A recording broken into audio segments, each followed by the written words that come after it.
Udah. Eh, Assalamualaikum warahmatullahi wabarakatuh.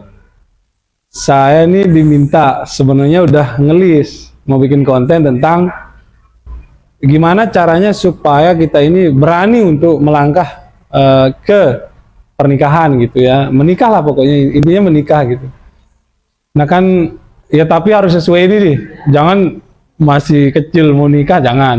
Harus sesuai umur lah, atau kan menikah itu sebenarnya kan eh, bukan masalah umur, tapi orang punya prinsip masing-masing. Jadi ada yang prinsipnya pokoknya saya nikah muda, karena ada orang yang dia jadikan apa istilahnya inspirasi gitu.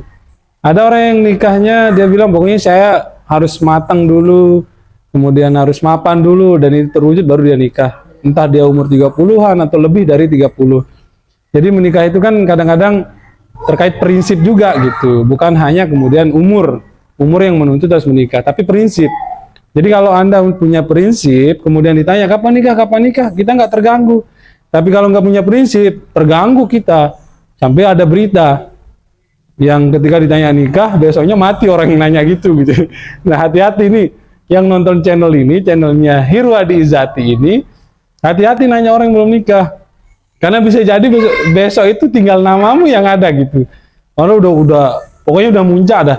Bukan sebenarnya marah ke Anda yang terakhir, tapi Anda adalah orang yang kesekian, dan itu dia udah berjanji pokoknya ada nanya lagi kapan nikah, gue hantam bunuh gitu.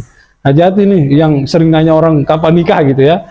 Nah jadi yang itu pertama. Jadi nikah itu sebenarnya terkait prinsip. Masalah kapan itu nggak buru-buru. Kalau orang punya prinsip ya tidak terganggu kapan nikah dan yang lain-lain gitu. Nah, kalau ditanya kapan nikah, tanya balik dia.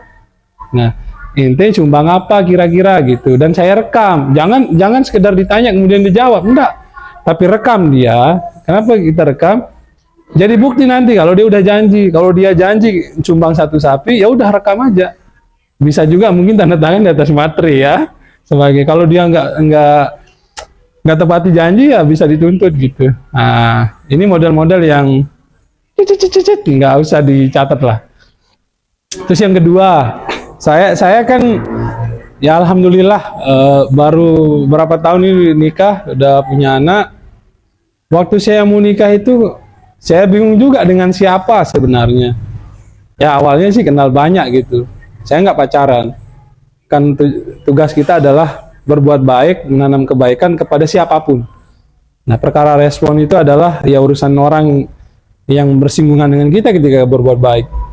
Nah, kan kadang banyak mohon maaf tanda kutip ya, mungkin perempuan lah saya bilang, karena nggak mungkin bilang cowok nanti gay itu kan salah kita. Nah, ketika kita berbuat baik kan kadang-kadang beda respon perempuan. Ada yang merasa kemudian, wih saya diperhatikan banget gitu, dikira kita mungkin suka. Ya, tapi juga, ya bisa jadi juga ada rasa gitu, nggak bisa kita nafikan gitu. Nah dengan hal yang demikian itu, kalau saya kan sederhana, saya ngomong loh ke orang gitu, ke perempuan, Sida kenal saya kenal Sida gitu. Nanti kalau suatu saat saya pengen nikah, nggak apa-apa kan saya ngasih tahu gitu. Ya kalau disetujui sama keluarga, ya kita nikah. Kalau enggak, ya mau bilang apa?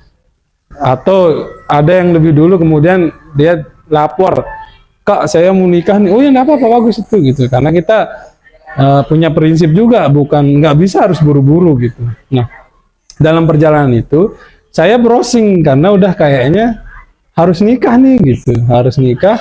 Saya punya target di umur 29 gitu, kalau nggak salah itu 29 atau di tahun berapa gitu, saya udah punya target. Saya browsing. Saya gini, yang browsing itu apa? Adalah Tuhan ikut campur pada hal apa saja gitu. Ternyata ketika orang mau menikah, Tuhan juga ikut campur. Contoh begini dah mikirnya, kalau biar nggak berat-berat. Gimana saya nggak punya uang dan lain sebagainya, nggak usah pikirin itu. Kalau udah mau nikah, ada calon, sikat saja. Nikah kasih tahu orang tua bagus-bagus. Kalaupun udah ngasih tahu nggak di sini, oh yang penting udah ngasih tahu gitu. Nah, kemudian bawa misalnya kita jadi nikah gitu. Karena nikah itu ibarat orang mati. Orang mati itu dia meninggalkan satu helai, kalau bahasa sasa gitu, sampai benang saja nggak ada yang ditinggalin, apalagi uang gitu. Nah, tetapi ketika dia meninggal, dari pemakaman, pemandian, zikir, kemudian 9 hari, 10 hari, sampai 100 hari itu tuntas dia.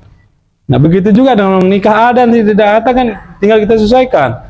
Ya kalau kita udah sadar diri, misal nggak ada gitu, tenangkan diri saja. Nikahnya udah mau ke KUA kan lebih murah. Kalau mau di rumah bayarnya 600-an atau nggak usah pesta-pesta gitu. Yang penting keluarga tahu dan ya kan ada medsos, publish saja di situ kita udah nikah. Nah, kalau artinya gitu, kalau mau nikah itu anggaplah ibarat orang mati. Pokoknya selesai, ininya selesai. Nah, itu saja mungkin ya semangatnya. Tapi Kahir ini mau ngekat terus, padahal bagus nih kontennya. Ya udah nggak apa-apa di-cut. Assalamualaikum warahmatullahi wabarakatuh.